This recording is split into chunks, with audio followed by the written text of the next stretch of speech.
All right, what's going on, guys? Welcome back to Card Talk. I'm Ryan, joined as always by Tyler and Lou, and today's episode is going to be full Q&A. We take questions. We've been taking questions this morning from Twitter and Instagram, Ty. Yep. So we got them from both. I think we're gonna each pick two on this. Try to get through those six. If we have time to get to more, we will, and then we'll talk about latest launches as we wrap up today's episode. So, Ty, Lou, we've got 10 or 12 pages of text or questions here. Anyone you guys want to start with? Yes, but first, I want to acknowledge the Champions League is back. I'm currently rocking it's actually my Jay Lings, my Jesse Lingard United kit. Jay Lings is now over at West Ham, put in some work yesterday. But Champions League is back. United is not in Champions League. United will be playing Thursday in the Europa League. But why aren't they in Champions League? Because they got knocked out. Like, why you got to go there? I would join. Tough As scene. discussed, I have no idea what I'm talking about, but it sounds like they're trash. They could be better, yes. But what I want to acknowledge is that in what other sport? So Paris and Barcelona are playing today in a massive matchup. And I don't believe there's another sport that exists that will give you that type of clash on a global level. And I'm excited about it. You got Paris and you got Barcelona. You got Messi, you got Neymar, you got Mbappe. I mean, these are So if the massive Lakers play the stars. Nets, you're just saying it doesn't do anything for you. No. What about like Brooklyn Tom Brady plays and New York? and Patrick Mahomes? Yeah, Tom Brady, Patrick Mahomes last week. Tom Brady and Patrick Mahomes compared to Neymar and Messi and Mbappe and their fame and Are you just talking awareness about like is not even fame close. level? Oh, okay, you're talking about like fame I'm level. talking about like global awareness of those cities. I understand. They're also that much older. I understand. In I thought you were talking about like historical greatness in their terms. sport. I was like, well, No, like, yeah, but how long has football been played since soccer? Also, I was thinking about this. As a baby, like 1 year old, think about how many kids kick balls compared to throw footballs. think about how many of them stop doing it because they realize it's dumb. No, 'cause that's the greatest thing of all time. So, yeah, I just wanted to acknowledge that. Also, I don't put sugar in my coffee, but then I put Coffee Mate, which has sugar in it. So now I got to go to sugar-free Coffee Mate. It's just something I recognize. Tyler's thought of the day. You should try. I do honey a little bit. Honey in your coffee, change your life. It's a Interesting. sneaky little play. Yeah, What's up with that? it's just something I do. Like to sweeten it? Is that? Yeah, it's like a little sweetener that's not like bad. Do you do like butter in your coffee too? No, no, gross. Got it. Cool. Just checking. All right, back to the Cards podcast. Here we go. Let's do it. I'll go first. This is an interesting question because I have a take and I want to hear what you guys think. From Luke Sports Cards 10. Do you think the prices of wax/singles prevent younger kids from getting into the hobby? Ryan, you should go because you are selling wax and singles and you own a shop and you probably have the best pulse on this. Yeah, so I don't believe so, right? Like, so when I was 10 and in cards, I wasn't going to buy a hobby box of Panini Prism. Whether it was $120, what it used to be, or it was $1,250, what it is now, I wasn't buying a hobby box at 10 years old, right? Like the price of wax, like are kids not getting in because of that? No, the kids are still getting in, right? They just collect something different than you and I collect now, right? So there's a starting point for that age group, right? It's dollar cards, it's $5 cards. Like we have a 2, 5, and 10 box in our shop when everything's priced with stickers. We've got dollar boxes, we've got quarter packs or quarter cards, prices marked cards. Like you can buy, like, let's say your favorite player is Nick Chubb. You can buy a Nick Chubb jersey card for $6, $8, right? Like that is affordable to a kid, right? Yeah, little Johnny's not buying a Topps Chrome PSA 10 Kobe Bryant rookie, but little Johnny doesn't need to be buying a Kobe Bryant PSA 10 Topps Chrome rookie. Like there's different levels to this. And yes, there's definitely cards for kids now. So no, I don't. It makes it harder for a 16-year-old maybe to buy a box of Prism. Once you get a job, it takes more money to get that than it did when I was younger. But yeah, I think kids are Friday, Saturday, Sunday. There were a lot of kids in our store, tons of them. There are definitely a lot of kids getting into this, seeing trading with their friends, all sorts of different things. There are a lot of kids getting into the hobby now. Yeah, when you were talking, it was making me think of going to Learning Express, which was the toy store here in town in Montclair growing up, which is where I bought my Pokemon cards. And like, if I was lucky, my mom would get me 2 packs, and they were like whatever, maybe $6.99 or $7.99 a pack. And so I think to your point, I wasn't. For me, it was Pokemon cards. That was really the only thing. Maybe a little bit. My little sister was actually into Magic the Gathering, and she would go and like play in tournaments and all that, and buy singles from shops with her friend. But the only cards I ever really picked was just Pokemon. But it was a pack or two. Like you wouldn't go in and be like, "Let me get the box," and like that wasn't how. And I think similarly, that stuff's happening now. The demand is just crazy, so maybe they're not accessible because people are picking them up and flipping them. But on a retail price, there's definitely still product at price points that kids can enjoy. Whether it's parents picking them up, Donruss paper football hanger. If they're in stock, what's happening is all us grown ass men are pulling up and buying the kids' stuff and flipping it on eBay because we're checking the schedules and doing it. So, but in small towns and different places, people are still getting access. There's definitely still product that's being put out at a price point that is consumable for the entry level consumer.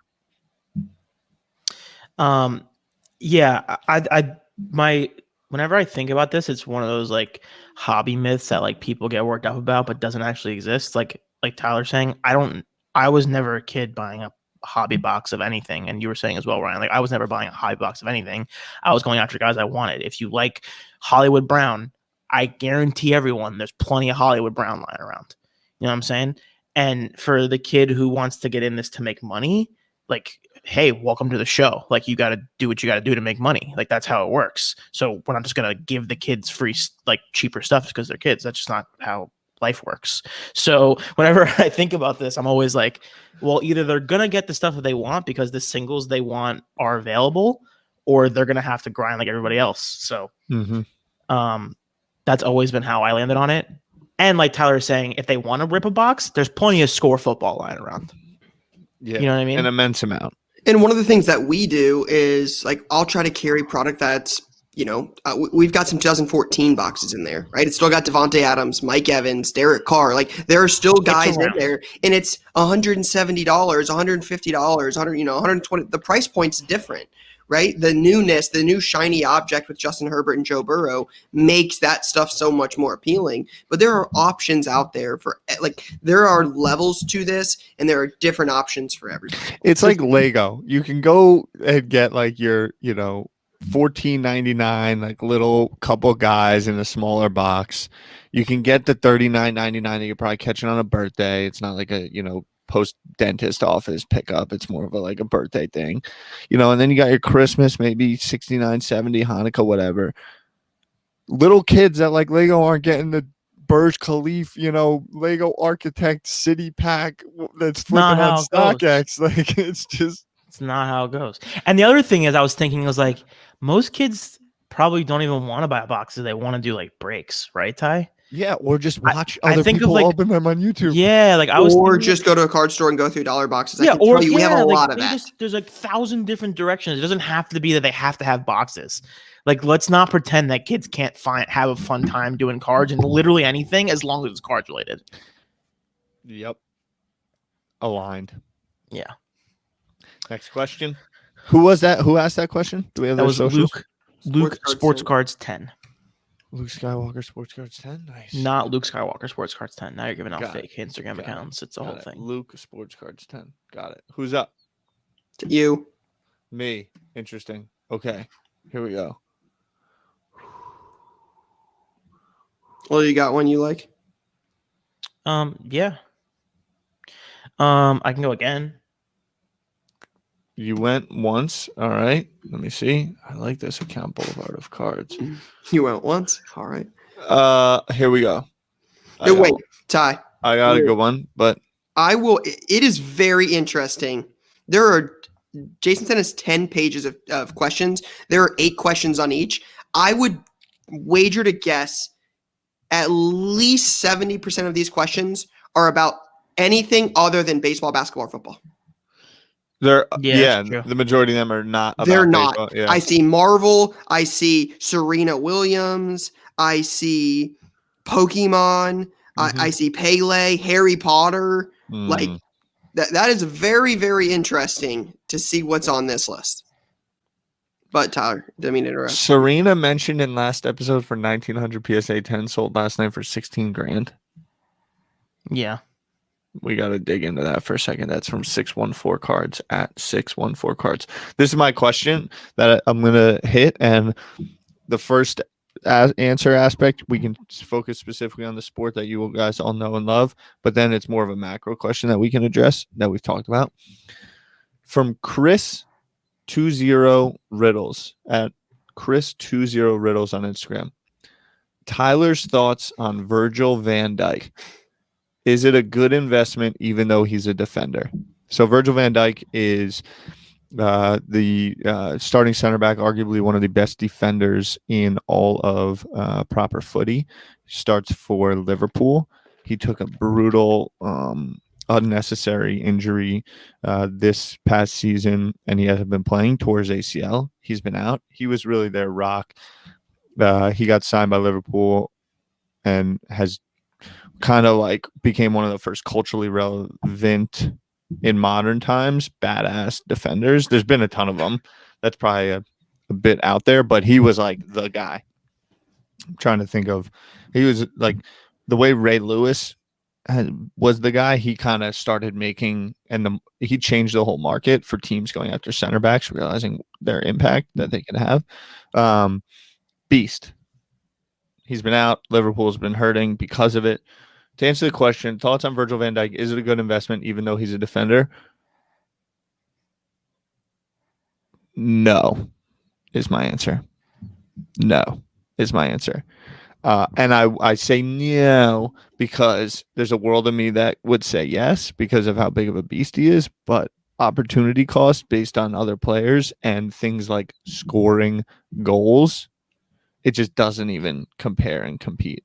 And those guys will always, Virgil really got to the tip of like what would be credit wise for a defender success. But my answer is no, because from a media and cultural perspective, the people that score the goals, the people that cash the ticket will always in all sports get the most love. And I think we've seen that numerous times over and over. And this is where I want to hand the conversation to you guys on football, basketball, what have you. Even as the market matures day by day by day, it's even more so going to super legend, quarterback, goal scorer, GOAT, not prospect on someone that might end up being that. Well, it seems like this would be comparable to like a baseball and pitcher, or a pitcher in baseball. Yeah. A pitcher in baseball, right? It's like, they're great, right? Clayton Kershaw is awesome, right? He's been amazing, has a World Series now, but most people are going to buy Mookie Betts before they're going to buy Clayton Kershaw, and that's just the way the market's decided. Now, is that an opportunity long term? Maybe, right? Is somebody like, hey, man, pitchers are great. Pitchers are people too. Doesn't seem like my play of the week type move though to go out and buy a pitcher. Yeah, and I think it's probably important where Chris worded it. Is it a good investment, even though he's a defender? What I would say is your investment money is better suited going elsewhere. As a collector, if you're a Liverpool fan, if you like the game of soccer, do I think he's nasty? Do I think picking up an immaculate of his would be beautiful? Do I think that his Netherlands, that orange kit, like carries a lot? Do I think visually he's an absolute stud of a human, and paired with that and getting a patch auto of his in the KNVB, the Netherlands look, is a beautiful thing. Do I think that the demand sits there heavy? No. Lou, thoughts on soccer defenders? The way the way I feel about soccer defenders is similar to the way that I feel about Top Shot, Interesting. in that I have a deep disdain for both of them. I'm not gonna lie. I'm going to be the next person that comes around on Top Shot. I just need some more research. Let's Yeah, go. listen, if you're I have had blindly research. into making short-term money, then yeah. I had so many. I cannot wait to have a conversation with this part two because there were so many people that that reached out about this. It was just crazy. I just saw a video of a train going through a soccer pitch in the midst of a match. So that's what I'm thinking about currently. Can we talk about Serena? Yeah, for sure. Yeah. Over the weekend, so last week we talked about the play of the week, had that one card that was like a raw, the base Serena. Mm-hmm. $14.99. Yes. And over the weekend, one popped at 14K. So Is that the glossy of 100? no. So this is what I'm getting Jesus at here. No, but so this is what I'm It was a getting at here. mistake. I think somebody messed up and didn't realize what they were bidding on. You think it's a heavy like message, like I bid on the wrong card, cancel order? It feels like a big time bid on the wrong card situation because there's a lot of those around. Like a lot. The Serena, Yeah, the horizontal Serena, I think there's plenty of those floating around. like 1,000 or like 10,000. Like 10. Yeah, like closer to 10. Wow. So just wanted to point that out for everybody. I mean, the guy bought it raw for $14 yesterday. Yeah, so like I would say everyone just be aware of that. If you are looking into Serena cards, there's a NetPro glossy. That's the one. That's the rare one. It's of 100 or 1,000. 100, I think. Someone can double check that. To 100. But there's a numbered version, and then there's like a base version. It's kind of like a chrome versus a base. This is kind of like a similar run up we had with like the Tiger 10. I think this is based on. I'm pretty sure this is based on confusion because there's no shot. I mean, I might be dead wrong, but if that's the case, if these base ones are going for 14 grand, the NetPro glossies are going to go banana land, and I just don't see that. So she is balling. She just took it to Halep. She's in the semifinals. All right, I got a question. Bring it. This is from Utterback M on Instagram. It says a lot of us are priced out of vintage Topps Chrome. What are the best second tier products? for basketball? Let's assume basketball. Let's assume basketball, and let's assume that when he says we are priced out, or we are priced out of, meaning we don't have. Are you looking to invest or collect? I'm not sure, but something that's become very clear that I've learned probably over time is that if you feel you're priced out of a card at a PSA 10 or PSA 9, look at the PSA 5s or 6s. If you're approaching this from an investment-ish perspective, a PSA 6 Messi just went for 14 Gs. And as most people are feeling remorse for not picking up the 9 or 10 earlier, they're sitting there and saying, oh, I could have. Okay, this is me. I could have. I was aware. I knew it. I was sitting on da-da-da. And then they didn't just go out and pick up a 5 or 6 because that stuff runs up as well. Go look at the Jordan 86 Fleer PSA 1 market.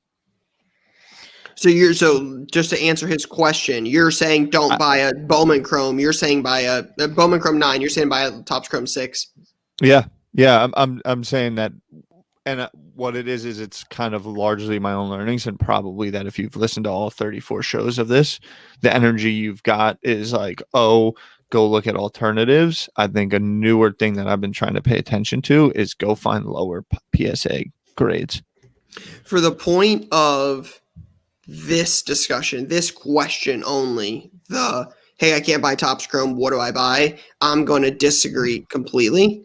Okay. I'm going to say I would like if it's different to me, if it's an 86 Fleer card and it's the paper, the sticker or the Jordan, right? There's a difference there because there's only one. With LeBron, in my eyes, I think I would rather have a Bowman Chrome refractor that is serial numbered as a 9 rather than a Topps Chrome PSA 6. Like, look at the Topps Finest LeBron refractor. Like, those, like, Topps Chrome, so you got Topps Chrome, and then you're going to go Bowman Chrome, Topps Finest. I think there's a lot of other plays there, but those would be my next two. But I would much rather have a 9 in any of those than a 6 of the main.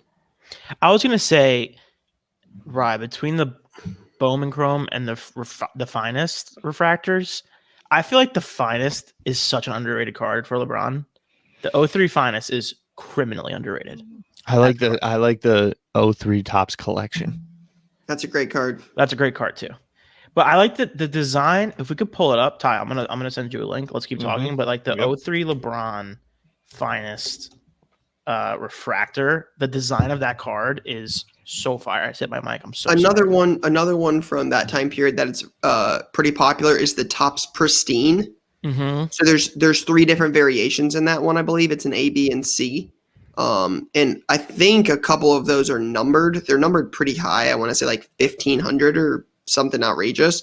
But I think this very similar to how I feel about the KD and the Curry is I think the serial numbered thing will play out long term, right? That limited production is going to matter.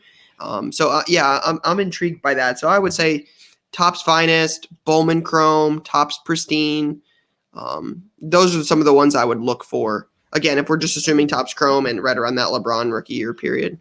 Yeah, you make a great counter point to mine because again, I was probably going through the lens of Messi, like these older players where I think the market is more established on what the card is.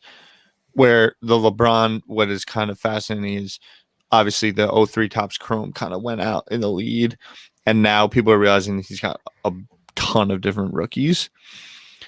What I'll maybe readjust or advise my take to is that don't try to fight the market. I think a lot of people try to spend time outsmarting the market or finding gems only to realize that nobody cares and it's still like the cards. That's my thought on anything Prism, Ronaldo, and Messi. I'm like, you're trying to just be smart because you feel you're priced out of the 9, 10, 8 of their, Ronaldo 137 or the Messi mega cracks, all that, versus just going down because that's a card. Gretzky, Opeachy. When the 10 went for $1 million, you should have been buying 3s rather than like looking for every other Gretzky.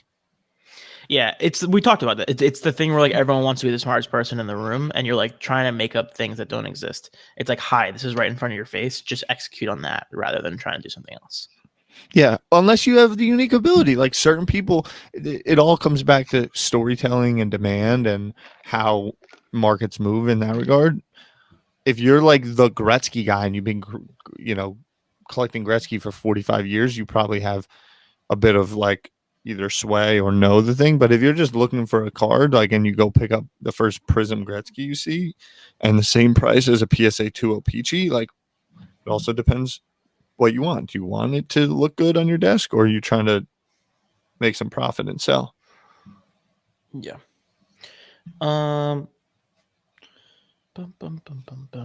Questions? Let's see. I have one. I'm actually going to combine 2 questions. So the first question came from Card Collector 1427. Wow, he's a fan. Part of the family. Yeah, he's part of the Ryan coaching tree. He said, "Will we ever see Luka base 10s drop below 1,000? If they did, would you buy them?" So that's question 1. And then the other question was, please hold.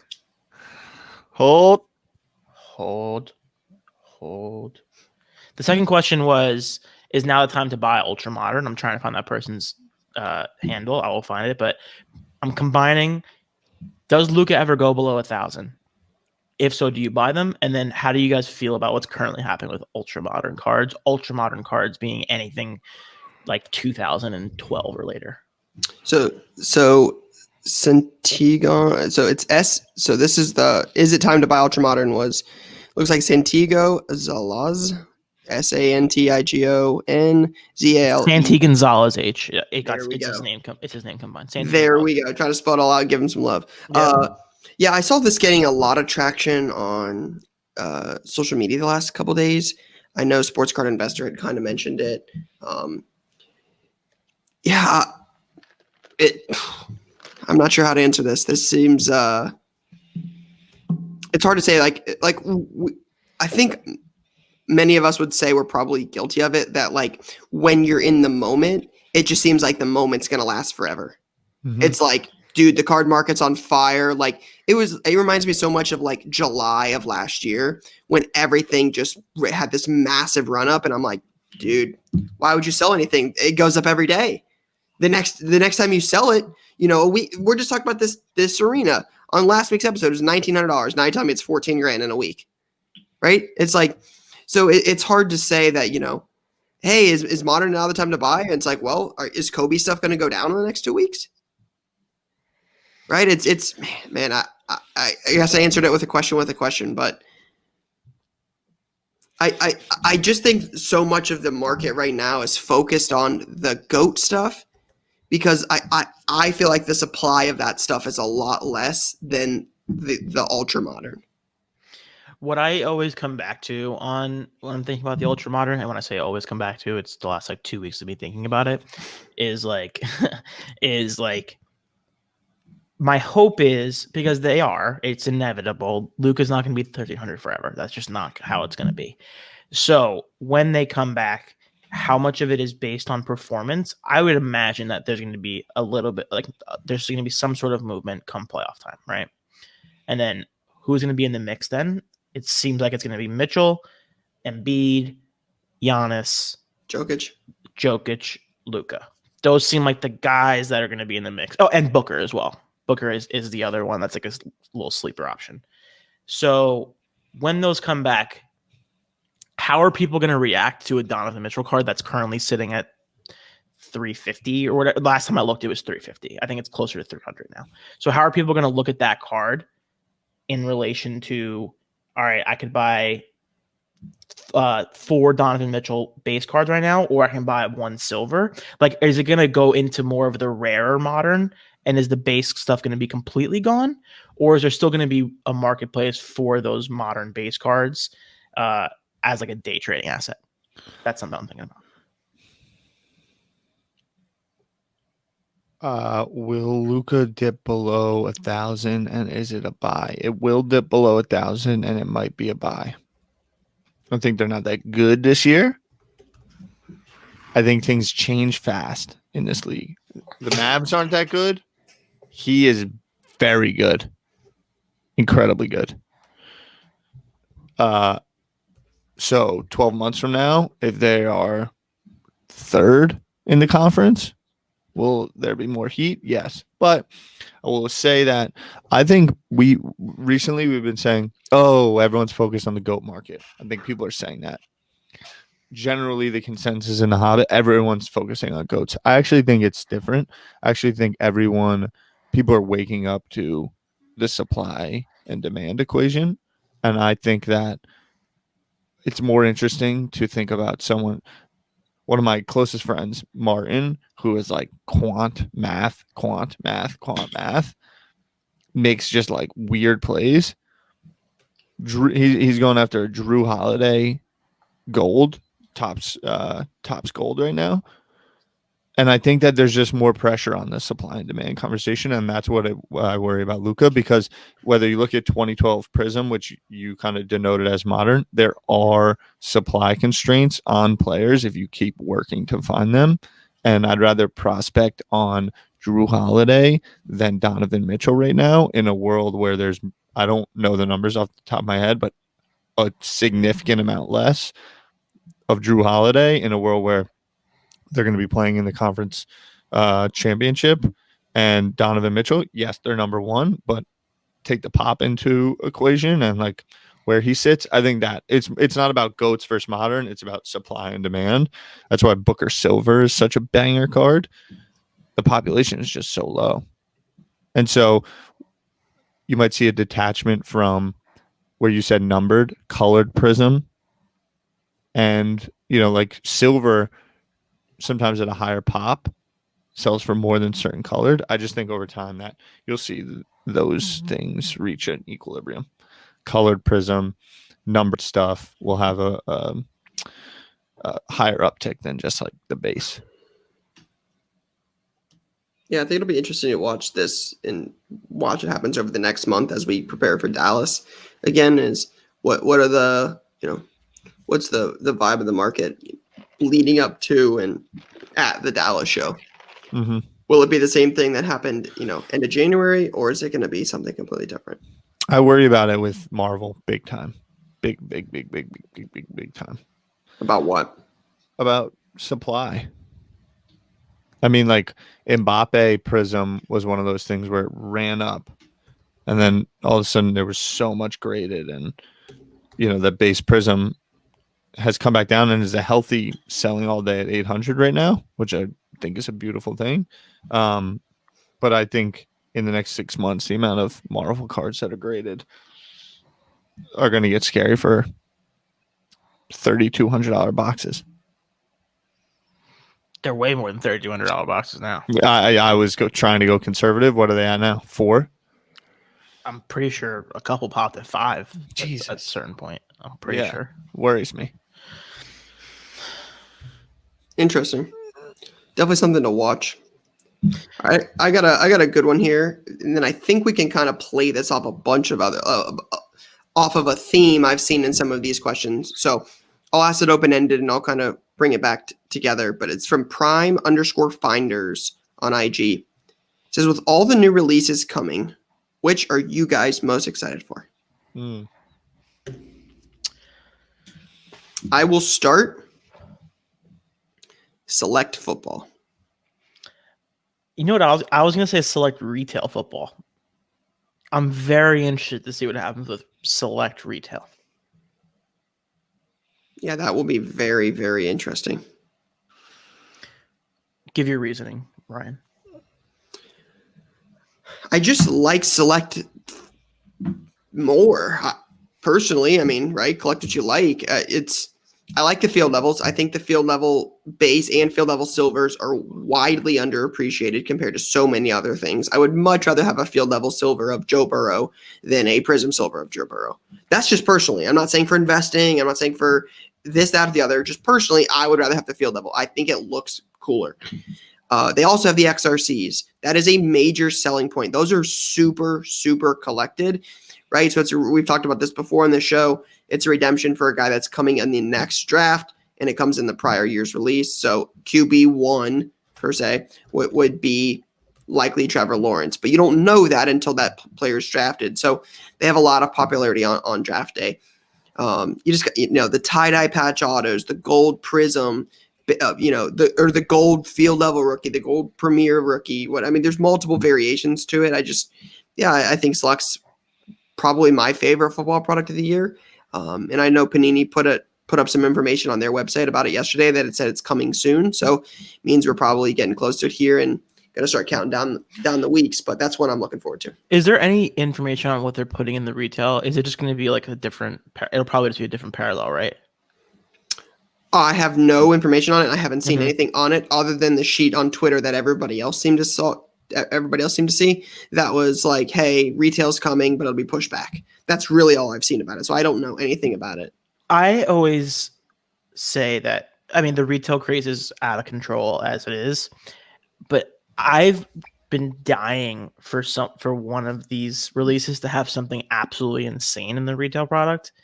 Like, what would your reaction be if I told you they only put the XRCs in the retail product?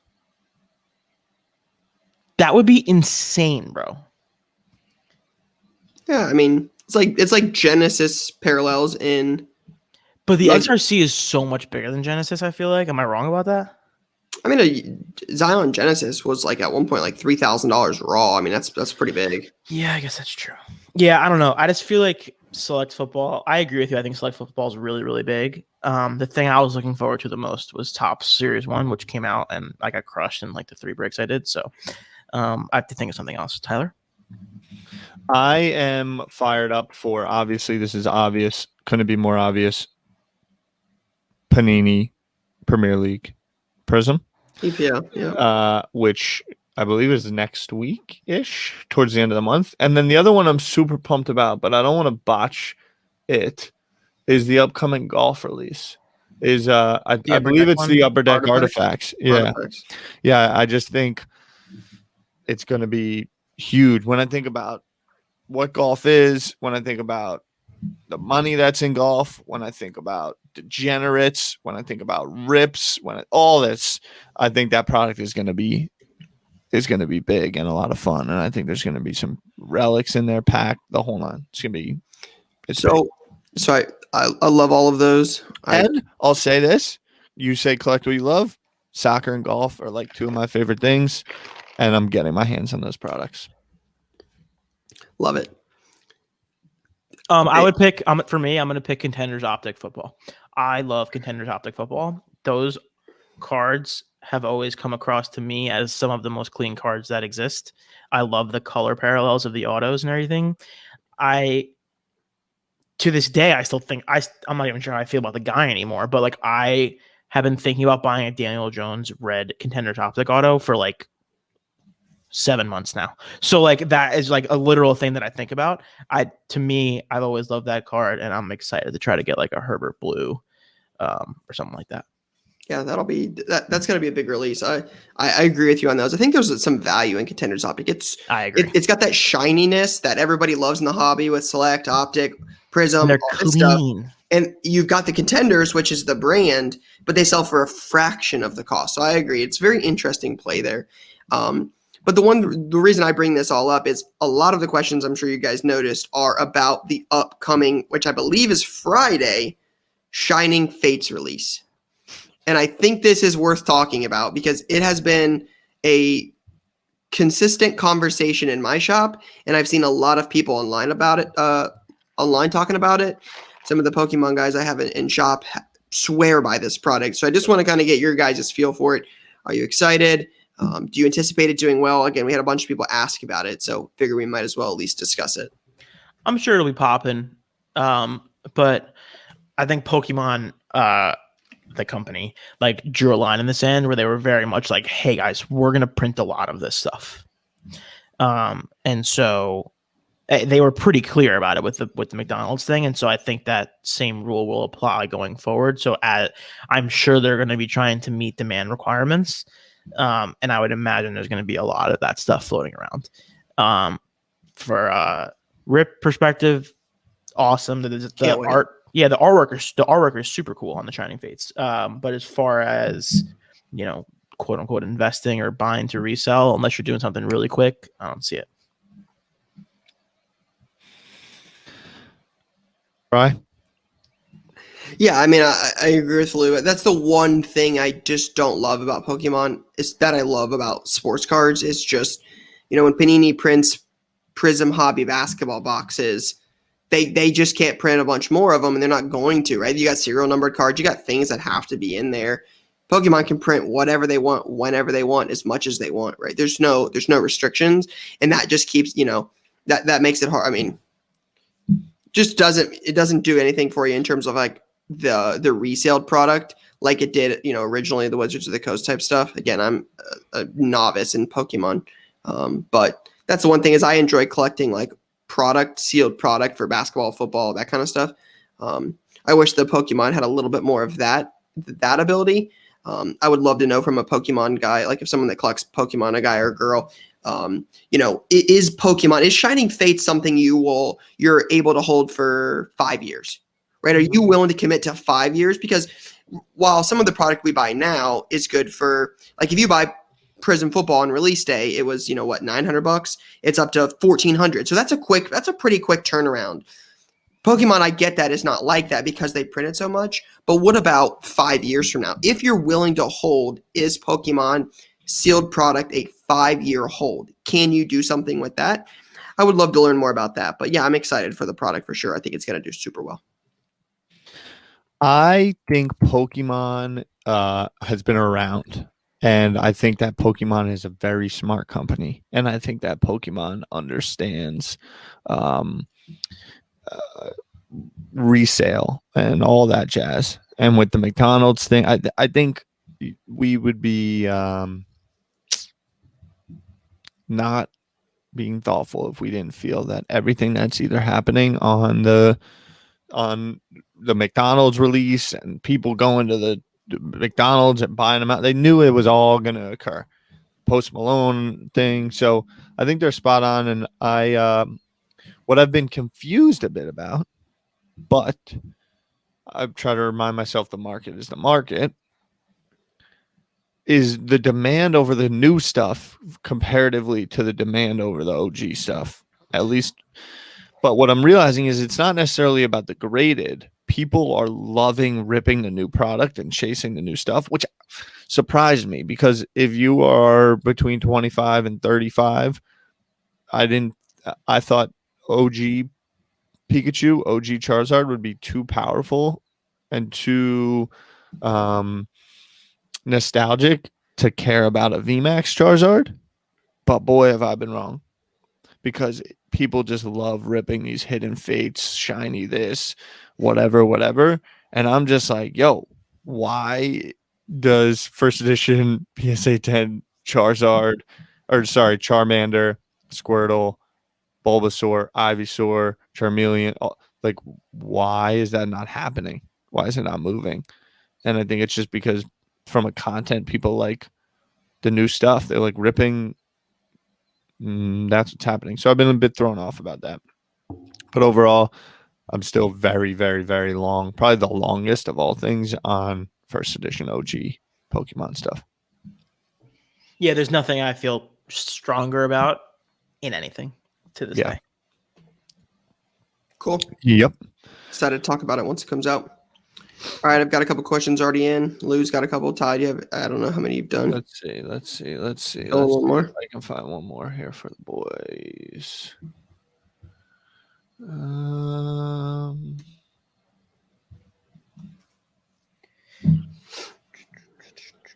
Here's a good one.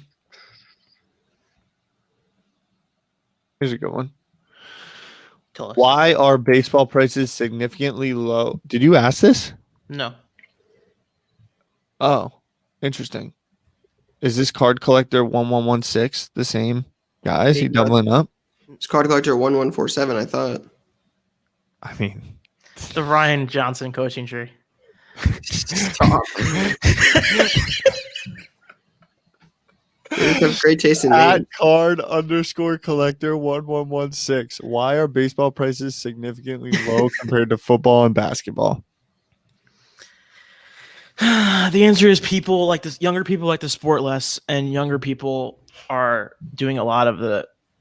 I think have been doing a lot of the trading. So, I believe that we are due for a serious increase when it comes to Mike Trout, which we kind of got a little bit. It's up over. I think it's over like 4K now, 5K.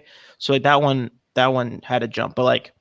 Last night, 2 nights ago, I was thinking about like Mookie Betts. I'm like, Mookie Betts kind of has been more successful than, has definitely been more successful than Mike Trout, and is not getting close to the respect that Trout gets. So I was thinking about that. I do believe that we're going to have a nice, fun baseball season this year. That could just be my own personal bias, but when it comes to guys like Soto and it comes to guys like Robert and Tyler's been taking a picture for 10 minutes, I just think those guys are exciting. And if baseball decides to let them be exciting, it'll be very good for the sport. And so that is my hope. And I do believe that they will always be below. Baseball will continue to be below football and basketball the most, but I do think it deserves more love.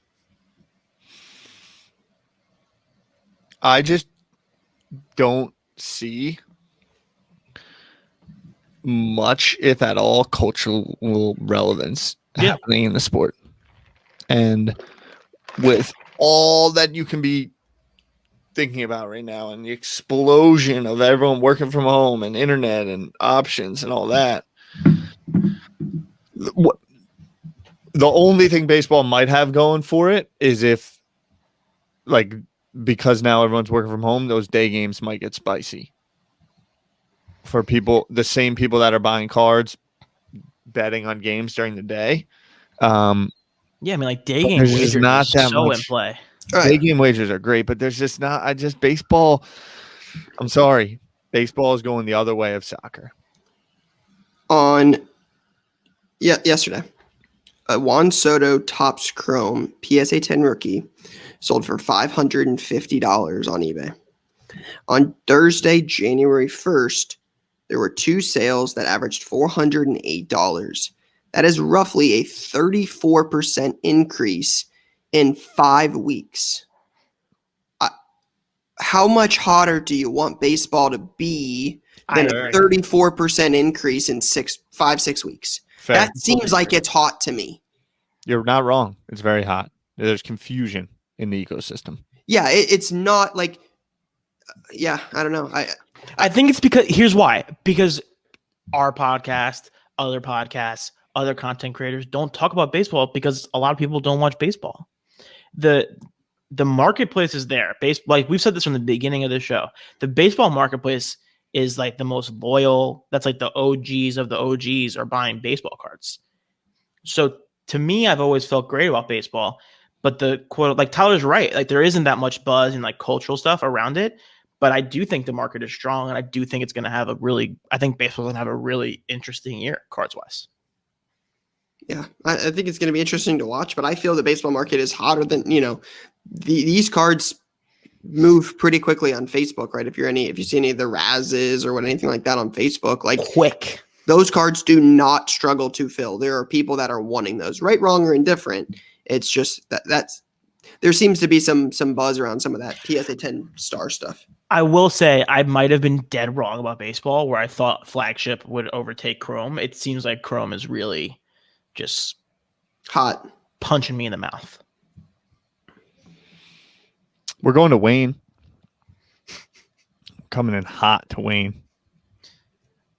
So it seems like there's going to be 60 tables there. That's the buzz at the moment. It's going to be a relatively small show, 60 tables. But we're going to go. We're going to figure it out. I want to get really active there. I'm going to bring my dad. Me and my dad are going to have a blast. Tyler's going to come. Yeah, I'm pulling up. It's going to be great. I'm excited about it. Yeah, actually, just real quick, put some respect on baseball's name. 15,000 pop card. Like the Soto base is a 15,000 pop. Since January 1st, the card has seen a 30% increase since January 1st. Not a lot of things with 15,000 pop doing 30% increases right now. Timing. Cycles and timing. Wayne, sorry to confuse. There's a card show happening on February 27th, a week from this upcoming Saturday in Wayne, New Jersey. New Jersey, home of the boys.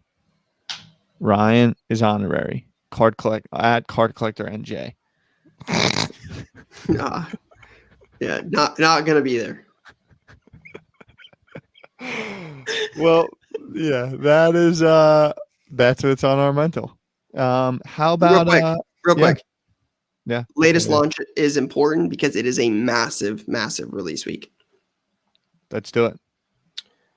Pops. So this is for Wednesday. Star Wars Signature Series, Panini Certified Basketball, and Upper Deck The Cup Hockey for 1920. The biggest hockey release of the year.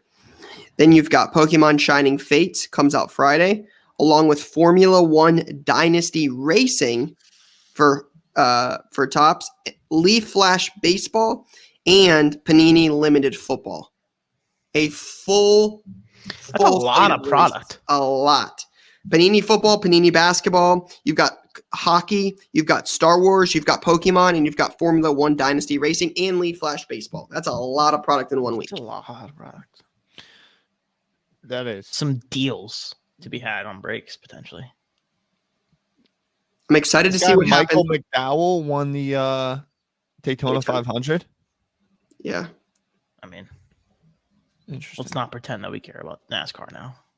We're out here talking about F1 cards and UFC's popping. But, what just went through my mind? Baseball. People out here like myself putting no respect on Mookie Betts' 30% increase. Meanwhile, you're worrying about Michael McDowell rookies. Yeah, look, that's you, bro. I'm trying to say. Michael McDowell. I moved a lot of Joe Adele this weekend. I was pumped about that. Fair. All right. Yeah. That is all we got on this week's episode. We will see you guys next week. Peace.